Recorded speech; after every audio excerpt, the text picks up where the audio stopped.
So you want to be a healer on warrior. This healing build is highly underrated and is extremely strong in my opinion. This healing berserker provides permanent quickness, provides 10 other boons if you wanted to permanently, has crazy amount of healing output, is very easy to learn, has a simple rotation, a lot of nice defensive options so that you can easily tank. The only downside is you need an enemy target. That's it. This is really underrated, really strong build. If you want to know more about it, be sure to watch the whole video to not miss out a thing. As always, special shout out to all my supporters on YouTube, Twitch and Patreon that help me keep the lights on. And now without much further ado, let's jump straight in. So let's start with the gear. The gear is very straightforward. You can go for full Harrier gear and Superior Rune of the Water. That's just the best option. If you can afford infusions, you would go with healing infusions. You can, if you want to be the tank, you would go and put in more Givers pieces. I currently don't have any Givers pieces on my gear, so that I'm not tanking, but if you want to be the tank in some raid encounters, go for more Givers pieces to be more tanky, or if you just want to have a little bit more just defenses in your kit, it doesn't really matter.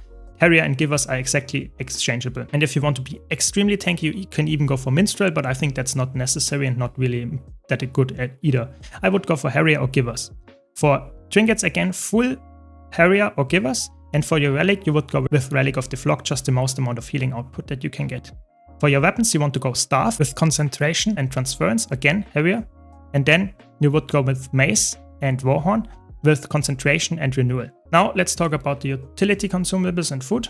So for the utility consumable, I would always go with Boundless for Maintenance Oils. It's really, really potent because it increases the outgoing healing effectiveness of yourself, and it's just very, very strong. Even though it's not the cheapest, it's really, really good. You should use it. And then for food, I would go with Bowl of Fruit Salad with Mint Garnish, just the most amount of healing and concentration and outgoing healing that you can get. If you can't afford the Ascended version, you would go with Delicious Rice Balls. They are cheap, they give you healing power and outgoing healing power without concentration. Before I go to the trades, I want to mention if you want to see more guides like this, be sure to subscribe. And if you like this video, be sure to leave a like. That helps out my channel a bunch. Thanks. And now let's talk about the trades. So for the trades, you take Tactics, Discipline, and Berserker. In Tactics, you get a very, very nice amount of boons. So you get periodically Soldier's Focus, and this is expanded with the burst skills to your allies. So that means that you heal them, you get them some nice might. You also apply protection with it. You get a little bit more damage, and applying might to an ally heals you. So you're really, really good in self-sustaining because you apply a lot of might. Then while you're in combat, grant might to yourself and nearby allies each interval. So passive might, again, heals you a little bit. But of course, the might uptime on this build is insane. It's really, really strong for your allies. And then Vigorous Shouts for passive heals when you use your shouts. You have currently one in this setup, but there are multiple choices here. Just a very nice instant cast heal. And you get healing power based on your power. So that's why Harrier is so good in this build as well. If you don't need as much healing, you can easily drop the Vigorous Shouts for Martial Cadence to get very crazy stability uptime as well and some Condi cleanses. So really, really strong. I think this is the trait that I would choose in a lot of situations where the healing is not that crazy necessary. So switch and match what is necessary.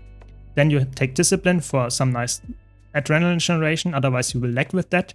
So you get some adrenaline when you weapon swap, you have faster weapon swapping cooldown, and you have your burst skills have shorter cooldown. Then increase your incoming healing effectiveness and healing to others. That's really potent, of course, on a healing build. Then your banners are really, really potent now. They grant resolution and they last longer. That's obviously really, really good.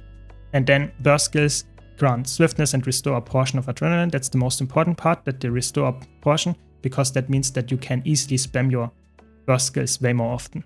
And then you take, of course, Berserker. Berserker, you get access to your Berserk form, which gets you access to some really, really potent Berserk skills. We will get to that in a second. You get Smash Brawler, so that you can actually get some nice extension of your Berserk form when you hit a Primal Burst skill. That's obviously really good. So you can stay quite long in Berserk form, but for this build, it's not necessary that you stay permanently in it.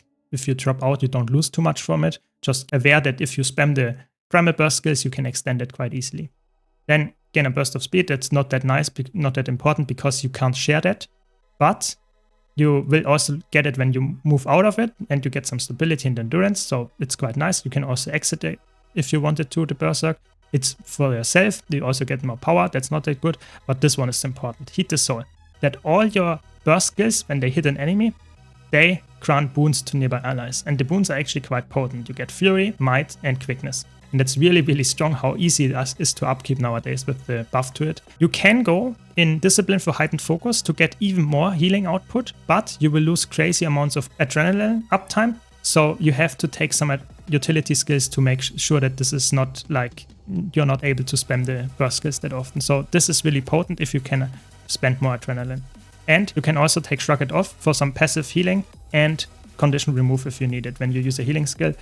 And that also helps because it's removing a damaging condition from an ally heals them, so you can actually cleanse them quite easily and get even more healing output. Be aware, if you drop this empowered allies, you might struggle with upkeeping mind. So if that's the case, take this one over that one, but just make sure that you have always 25 might, and then you can of course take that one as well. Let's now go over the weapon skills quickly. So your auto attack is really important. The last hit actually heals a bit. The 2 skill is some nice healing and the jump, and also is some might and fury. The 3 skill is again healing and protection and Aegis for your allies. The 4 skill is some nice CC. The 5 skill is a block that when you double tap it actually heals, and it heals more per block, so it's really important as well. Then you have your mace on the offhand, which you can replace for dagger if you wanted to for more boon strip, but mace is the more, let's say, logical choice because you have some CC. The burst skill also gives some CC, and double tapping the 2 skill gives you some nice adrenaline, that's why you take it typically, but you can also use it to block. And then of course Warhorn gives a lot of nice boons, removes some movement impairing conditions, and both of them are blast finishers, so you could easily go for Caracosa Relic if you know there are a lot of AoE fields, combo fields down, so you can actually proc that consistently because you don't provide that many.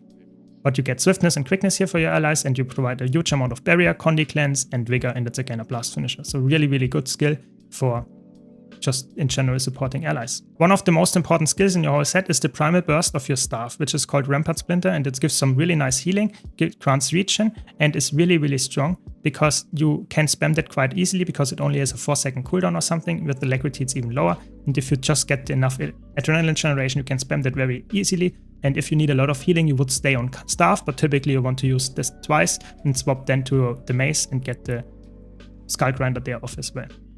But we will get to the rotation in a second.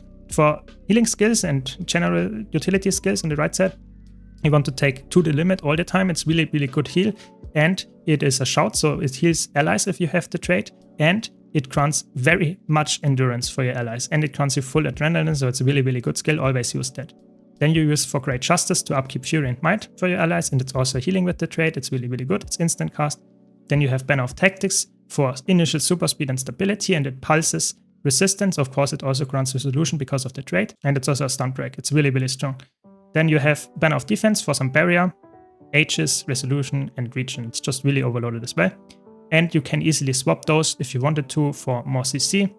For example, Wild Blow.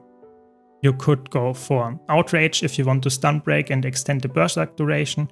You can even go for Pulse Charge if you want to reposition. You can go for Shake It Off for some stun break and condi cleanse. Of course, you can use the physical skills like Stomp or Kick for more CC as well. And for healing skill, if you wanted to, you can even go for Blood Reckoning to double up on a, for example, Staff Heal burst because you actually instantly reset it. Or if you need more CC, you can also use that to use Skull Grinder twice. For your elite skill, I would mostly go with Headbutt just for some nice CC. Also gives some nice adrenaline, and it's a stun break. And if you have stability, which you can provide, of course, to yourself, you don't get self-stunned. If you don't have that, you will get stunned. And that's why, for example, Outrage can be really good to extend this Berserk form. But you can swap that, for example, to Battle Standard to revive allies.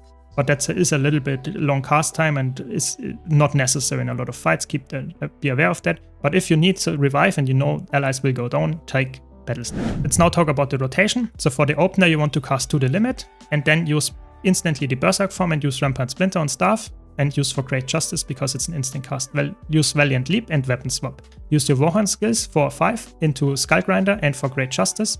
Double tap the counter blow, and then you are, so to say, done with the opener, and then you can follow the, so to say, rotation concept, which is just using 2 times Rampart Splinter on staff and 1 time Skull Grinder on mace per loop, and then you always weapon swap when this is done. And of course, always use your Valiant Leap, and if you need more healing, you can use the Bullet Catcher and into Defiant Draw, and of course the 3 skill and the 4 skill if necessary as well on staff. And always use your Warhorn skills as they are available and use for Great Justice of cooldown. So it's a very easy rotation, really straightforward, I would say. Just use it whenever necessary. Just try to always use your burst skills to actually get the quickness and the healing out. If you need cleanses, use Charge for the immobilizing conditions and use Call of Valor for 3 condi cleanses on top of that. You have a lot of CC skills, especially Skull Grinder, Skull Crack, Pommel are really good and headbutt, but you can easily put in Storm, Kick, Wild Blow, and a lot of other really good utility skills for a lot of CC as well. If you take the Martial Cadence trait and want to upkeep permanent stability in conjunction with your other 10 permanent boons, you have to be aware of that weapon swapping and burst skills usage is really important in this situation. So you really want to almost cast the weapon swap and then a burst skill off cooldown to actually get the stability up all the time. But of course, it's not really necessary in most encounters, so just be aware when you use it that you actually get the stability after using a burst skill, and it resets after you weapon swap. That's the most important part here. As you can see here in the background, this build is easily capable of out-healing the extremely damaging field. So it's a really, really strong healer that provides a lot of boons passively, and it's just really underrated. So I hope you enjoyed this guide and you will try out the build now. If you enjoyed the video, be sure to leave a like and subscribe for more content like this. Thanks a lot for watching. Thanks again to all my supporters, and I hope to see you all in the next video.